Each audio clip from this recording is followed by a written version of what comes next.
Woo-hoo-hoo! And here we are once again on another Tuesday, and we're live. And I have a special guest in the house today, Di.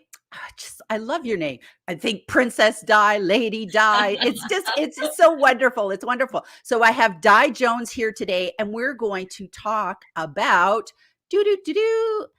Visuals matter more than you think, which is a fantastic topic because LinkedIn is about visuals. So, Di, before we get stuck in, can you just briefly tell us who you are, what you do, just for anybody who doesn't know you? Hi, I'm Di Jones. I'm Di Jones from Di Jones Photography. I have a photography business and more recently video as well. I advocate for alt text and making sure that we make our visuals and images available to absolutely everyone, including the blind and the visually impaired. It's really, really important to me, and I've just put a post on today about camel case, because this is really important with hashtags. So everything I do with regards to photography, I make sure I include absolutely everybody in the world. Oh, I love that. Things. That's me in a nutshell, really. Awesome. Awesome. So we better define our terminology first, because that's always good, because I never like to make assumptions that people know what we're talking about. And a lot of people, I used to develop websites. So I kind of was introduced to alt text when I was doing websites and doing them for, photos on websites. And, that's a whole topic in itself. But I was actually interested when that kind of came to LinkedIn, because I never even knew that that was a thing on social media. So could you just explain what alt text is, and what is it, where you use it, and what it's for? Because people might not know. Yeah, alt text actually is for images. So when you're actually posting an image onto LinkedIn, thankfully, LinkedIn have now made it available that you can actually add it on your phone. So when you're on your phone and you add an image, immediately it comes underneath alt text, add alt text. So basically what an alt text is, it is actually describing the image as it is, no fluffiness, just a really, really succinct description of the image that you're posting. And you can only use up to 220 characters, even though some social media say you can add more, but only use 220 characters to actually describe that image. Now, you can't really be putting anything like pretty or anything, because that's giving your opinion. So it's really just keeping it very, very, very, very brief at what the image is, so that anybody that's using a screen reader, and it's not just the blind or the visually impaired, it's for other people, and also for people that, like myself here, that don't have a really good internet connection. So if people haven't got a good internet connection, they can actually they will be able to see what you've actually written, whereas screen readers will have it read to them. But there's something really important about it. You only use 220 characters, but you cannot use 5 hashtags. But within those hashtags, make sure that you use camel case. Otherwise, the screen reader won't read it properly and won't know what you're reading. But that's just something else to talk about. Okay. And that's really what I'm about. Because I'm a photographer, I make sure that all my clients get to know all of this with the titles and keywords that you actually put into the image. If you're not putting your titles and keywords into the images, Google doesn't notice them. So you're actually missing out if you're not doing it. And even if I use a lot of images that I take on my phone. So, but you can actually I use Lightroom for my phone, and it's something like $5.99 a month if you're not on CC, which I am, Lightroom CC, Adobe. So you can actually upload them they're on your phone, you put them into Lightroom, and you can put all the alt text, you can do all your editing, and you can put your titles and your keywords. So that's really important. That's why visuals really matter more than you think, is because if you're adding alt text, if you're adding your titles and your keywords, LinkedIn is going to register them. So when people are looking for your keywords within your business and you've actually included them in your image, Google will actually bring up that information, and your images will appear. So when you go onto Google and you Right. can click images, that's how your images are found. So Oh, wow. for every single business, not just any business, not just photographers, every single business should be using this if they want to be one step ahead of their competitors. Wow. It does Wow. take a little bit more time, but if you want people to find you when they're Googling you, and you want to find your business images, and obviously I work for some really big companies, I want to make sure that their work is actually getting found. And it was really interesting. One day I actually went on to see if it actually worked, and I actually put in the keywords that somebody would look for this particular company, and I actually found an article that was created using my images because of the keywords that were in it. That's how important having titles and keywords in the back of your image is important. And then when you actually upload that then to LinkedIn or any social media platform, obviously make sure you add the alt text as well, because LinkedIn and Google actually prefer it when you actually do add the alt text. Some people say that AI does it, but AI doesn't do it anywhere near as good. They completely miss the whole concept of what you're putting across there. Wow. But equally, if you are putting the images, you've actually put the description within your text. You don't need to add it within your image, but don't just leave it blank. Okay. Make sure that you actually put in description. Then when it comes to the screen reader and it's reading to the visually impaired or the blind, it will actually say in description, so they know they've not missed anything. Okay. These are really important things. So where do you put your hashtags? Like, would you describe, like, if I had a picture of, like, a dachshund, like my dog, if I had a picture of like me and my dog, I might put, woman, like, how much would I do? Would I do woman with curly hair with dachshund, or just woman with dog? Like, how much do you put in? Yeah, you can put woman with, put what people are looking like. So woman with lady with curly hair, sitting with her dog, with her dachshund dog, smiling, looking at each other on a beach. That would be it. So you're really okay. I got it. And then where would you concept, or in a field with yellow flowers and with a bright blue sky? So you're describing what the day's like, what the weather's like. That people are happy, and who they're with. Nice. And then where would you then put your hashtags? Do you just put it? You only use 5 hashtags. 5. Okay. And you put the hashtag can then be sort of like your keywords.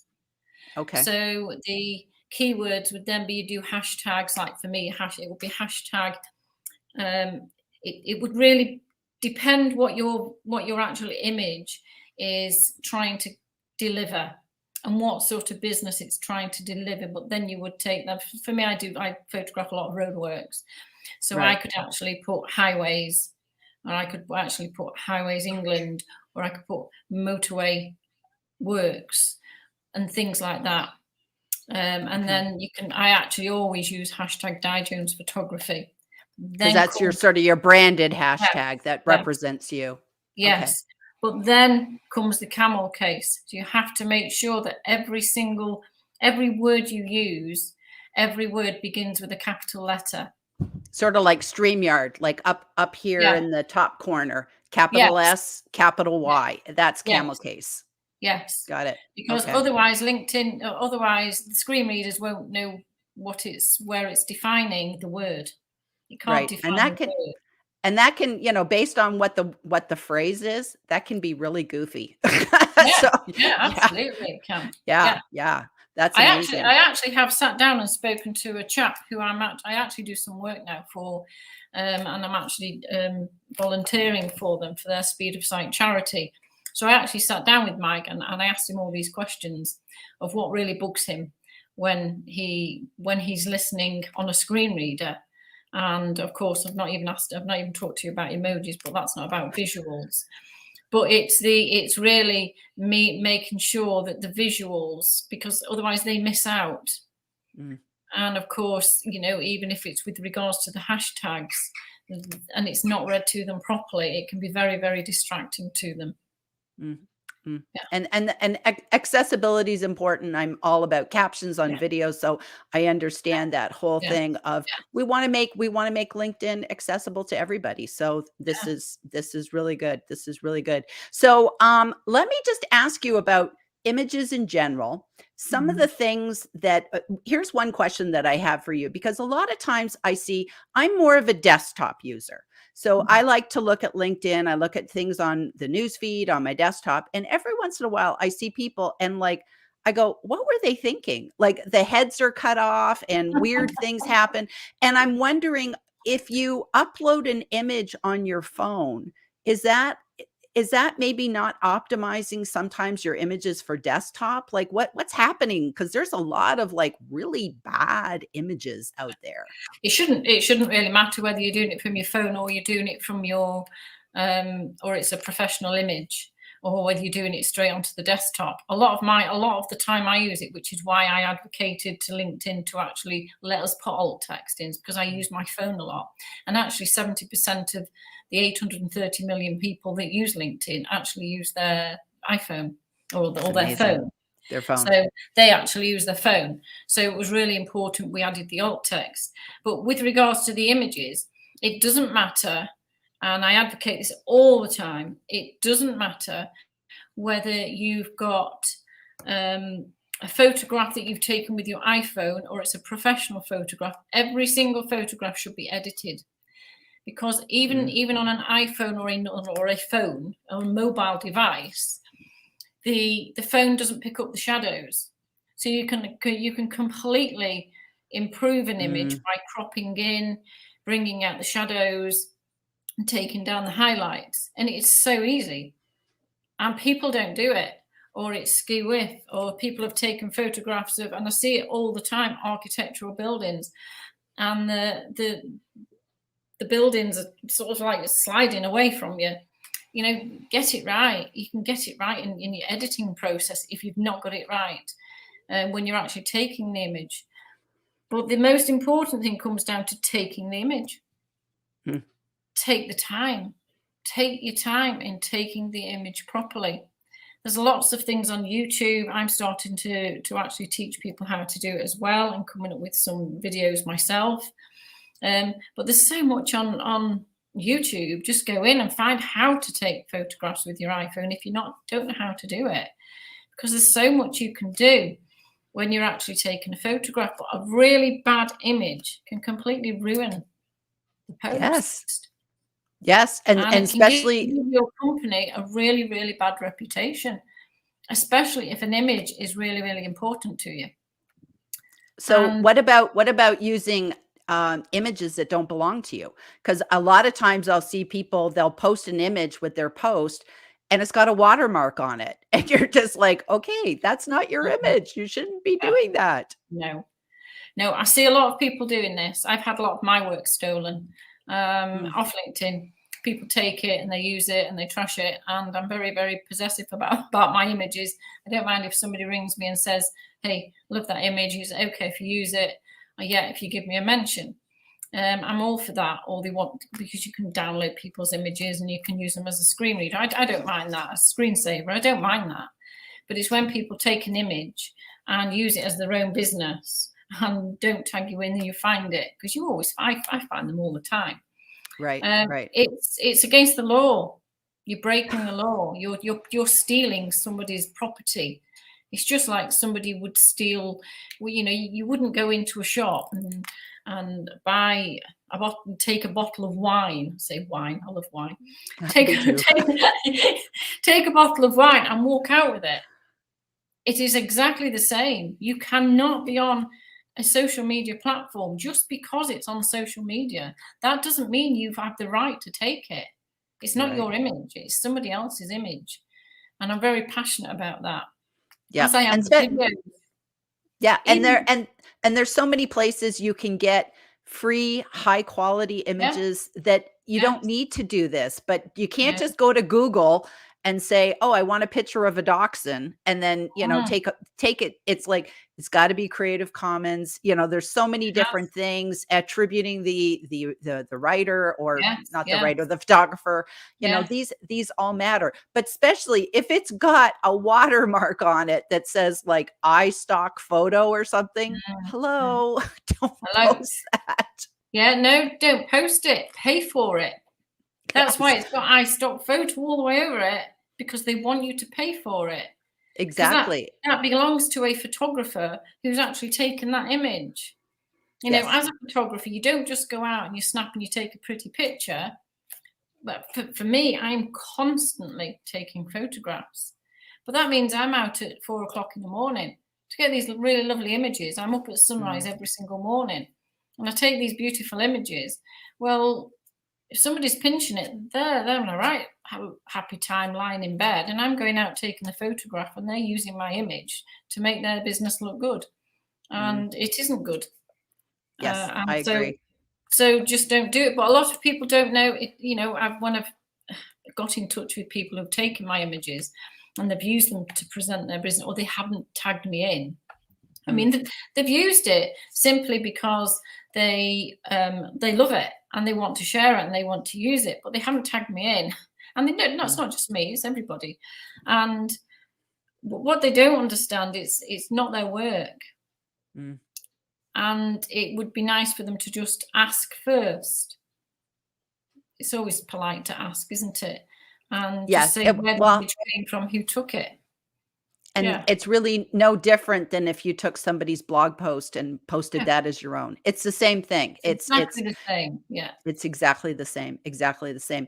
Now, I just wanted to ask you, when people do multiple images, and I'm not talking about like a PDF carousel that you make in Canva. I'm talking about when somebody sits there and does 4 images or 3 images, it can look really wonky. Is there and I never do that. Is there any tips on, like, is there like a magic number and then it looks right, or should they all be the same? How do you do that and make that look good, those multi-post images? You can't.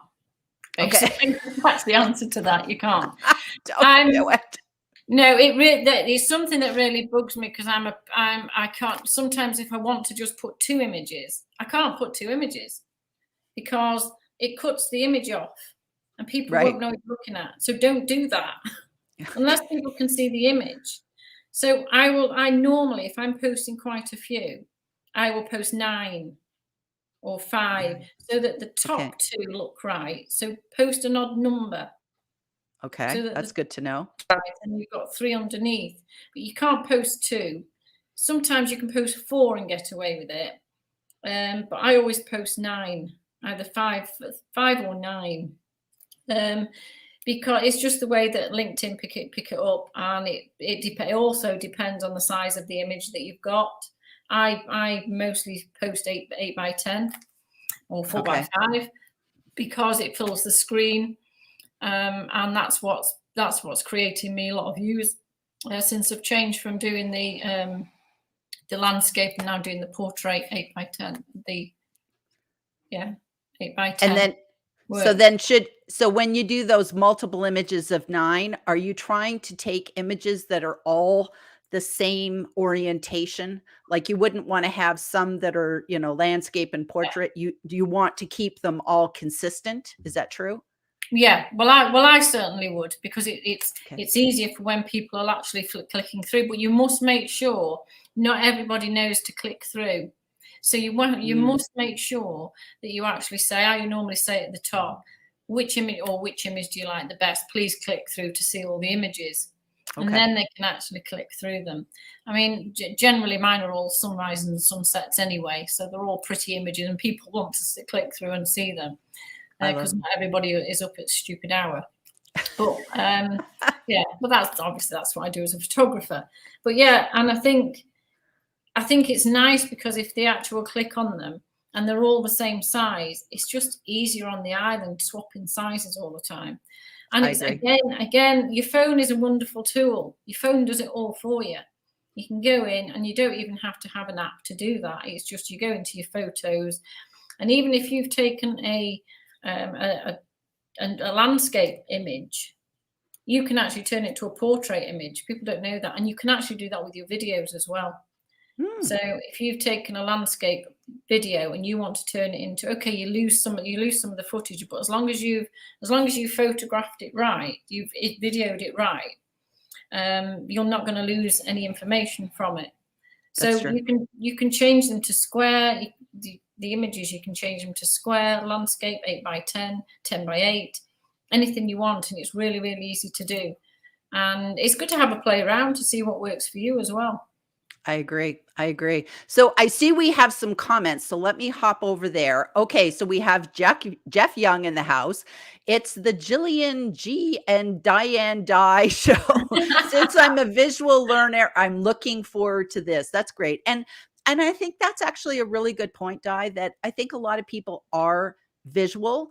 And that's why, again, why visuals matter, because text posts actually do really, really well on LinkedIn, which is surprising. I think it's probably maybe Twitter also does text posts, but visuals really grab us. You know, those are the scroll stoppers. So you want to make sure they're stopping for good. They're stopping for good. Okay. Diana Wilson says, I made it. Woo. So glad I could catch you ladies live. This is a great topic. I agree. It's a fabulous topic. Hello, ladies. We have Curtis. Curtis is so sweet. Hi, He's so wonderful. Curtis. He's so wonderful. He's so wonderful. We've got Claire. Hey, Gillian and Di, two of my fave ladies who share my passion for accessible content. It is so true. It's so important. It's so important. And as you showed that it's important to the people, but it's a win-win because you benefit too. And I think that's good.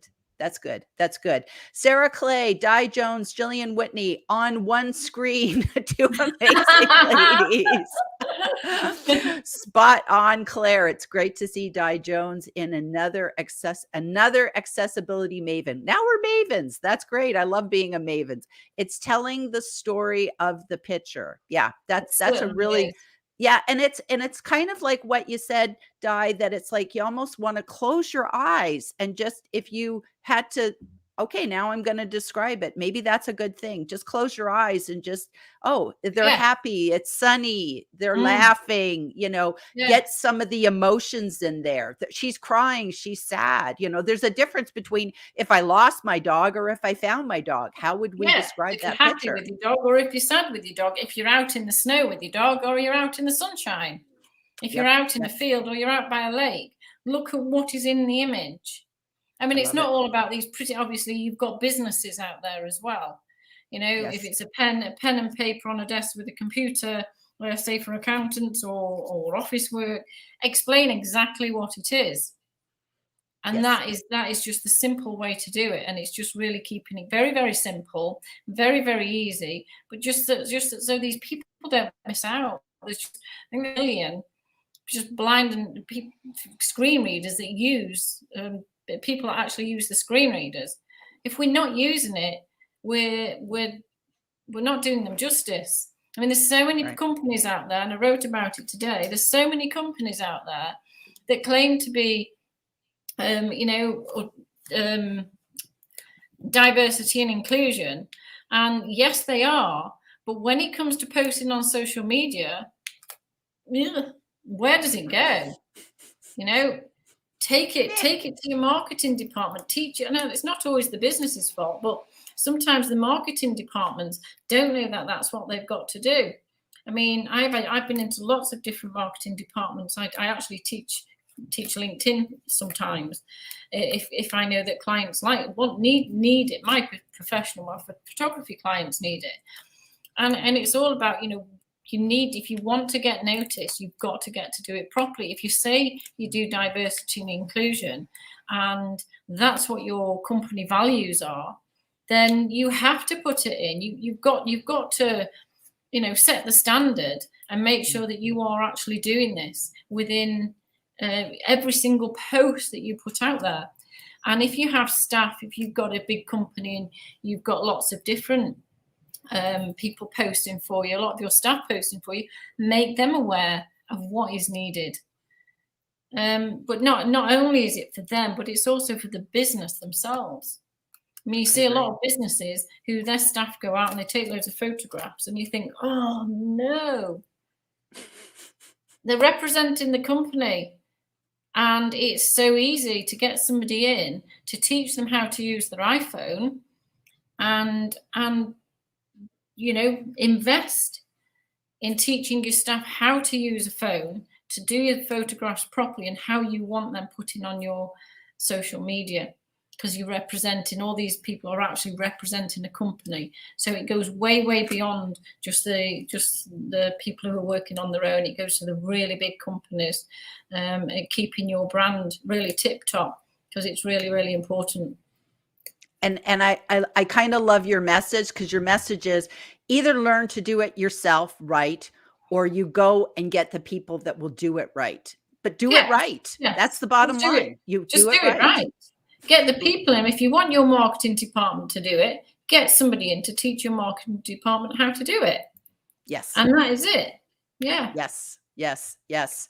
So Jeff is saying he's surprised people don't understand or use camel case. So yes, just like Jeff wrote camel case, it would sound different if you didn't have it like that. So yes, the camel case is important for the hashtags. Oh, we have the lovely Lois, we both know. I nearly always post from my phone. So good that LinkedIn is now allowing us to do the alt text from the mobile app. Thank you, Di, for flagging that tip to me. And that is that new? So is that just new that's it kind of come out? Oh, I was so excited. I had posted in, I get giddy about these things. My favorite saying is giddy as a kipper, and I do get really giddy as a kipper. But no, I'm thinking of the alt text for that, of this kipper. Is a kipper a fish? Is like okay, because Americans are like, all the Americans are like, what is a kipper? So it's a fish. So it would be a laughing fish, and so we'd have to describe the alt text for giddy as a kipper. Yes, that's really good. But no, it was really funny because I posted in the morning. Then I'd gone out, because I post twice a day, every day. Whether people like it or not, I don't really care. It's just who I am. And actually, LinkedIn's my family, and talking about going to where we're on this week of loneliness. LinkedIn gives me people to talk to, but no, it's. I came back in the afternoon. I was posting my second one, and all of a sudden I saw it, and I'm like, oh my God. The first thing I did was leave John a spear and a message. a very giddy Di leaving John a spear and a message. I'm sure you have him on speed dial, right? Just yes. John, oh my goodness, have you seen it? We can have alt text. And then I sent Carol a message as well. I was so giddy about it, because it's a huge step. I've been going on about it and hashtagging LinkedIn Help for absolutely months and months. So to have it is phenomenal. So I'm not going to stop going on about it. I go on about it. I've got a newsletter that tells you all about it. I've got on the top of my banner, I've actually got, are you using alt text from your images? It's a reminder there all of the time. And I will not stop going on about it, because it's very, very important. Yeah, it's kind of like the captions. And there's nothing more frustrating for me on Fridays. It seems that on Fridays people go, it's Friday, it's casual Friday, which means I can post a video without captions. And it's just like, what do we think that, like, people who are deaf don't do LinkedIn on Friday? Like, where did that come out? So it's the mentality that they're not doing it for the blind or the visually impaired, or anybody else, or people who can't hear. It's the mentality that they're doing it because they've been told to do it, not the mentality that it is something that just needs to be done. It is part of your marketing. And if you're going to do the marketing, do it properly. And if you're not going to do it properly, don't do it at all. That's a fabulous message. So we're coming up on the 30-minute mark. It's just like, these lives just go in a nanosecond. So if we kind of go back to what our topic about, which is visuals matter more than you think. We've covered a lot of ground today. What would you say is sort of your sage advice that you'd like to leave people with today? I would say start by taking proper photographs and edit every single photograph before you upload it. That it would be the biggest advice I could give. It all starts with the image that you take first. And if you're struggling to know how to take images properly, or you can't get the composition right, then go on YouTube, give me a call, talk to anybody. And the iPhone or whatever phone you have, I'd say iPhone because that's what I've got. It's just the most, if you look through my profile, you will actually notice, or hashtag Di Jones Photography, the majority of my images on there are taken with my phone. And people cannot believe it. There's so much you can do with your phone, but please edit it before you upload it. Make sure the horizon's straight. Make sure there's not something wonky in it. Make sure that you've taken out the shadows, you've taken down the highlights, and make sure you can actually see it properly. A bit like me today, really. I'm a bit dark here today. It's not a good look. And I'm glad I've done it. Actually, I did actually do it on purpose. So there's the difference between having a proper image, which is where you're at, and me, which is dark. In fact, this was much lighter, it would look much better. Then there's the difference between an edited image and an unedited image. Good tip. That Well, makes a big difference. That's awesome. Well, thank you for this advice. If you could drop maybe in the comments one or two just easy peasy programs, for those of us who don't have, we don't want Photoshop. It's too much. I know even Canva, you can do some stuff with Canva. They now do some editing. So maybe if you could drop a couple of suggestions into the comments of programs people could use, that could really be helpful for newbies, if we don't want to go out and buy Photoshop. So, okay. Well, thank you so much for being here today. We'll see everybody next week. Thank you for joining us. Di, you just gave us a wealth of information. So really appreciate that. Thank you very much for having me. It was brilliant. Okay. We'll see you next week, everybody. Bye. Bye.